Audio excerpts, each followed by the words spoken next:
खान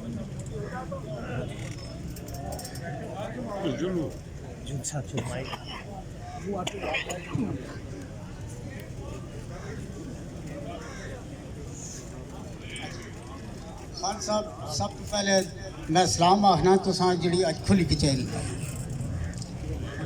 मैं जनाब अगे ये अर्ज करना कि इस एडिशनल कमिश्नर साहब ने फैसले थे नासर साहब मेरा इंतकाल खारिज क्यों किया इस कोई चीज़ को नहीं लिखी बड़ा एंटी करप्शन इंतकाल बहाल होया है। तो जनाब मैं अर्ज करना कि एक बेइंसाफी है मेरा बदर तो सारा काम होना पाया तो ये जनाब किस तरह इंतकाल मेरा खारिज किया गया है। मैं जनाब अगे अर्ज करना कि मैं दर दर ठोकर खा चुकिया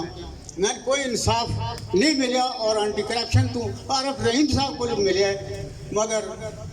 मैं हर पास तिके पे लगने मौजा सराय खोला जी मल्ला तो ही आबाद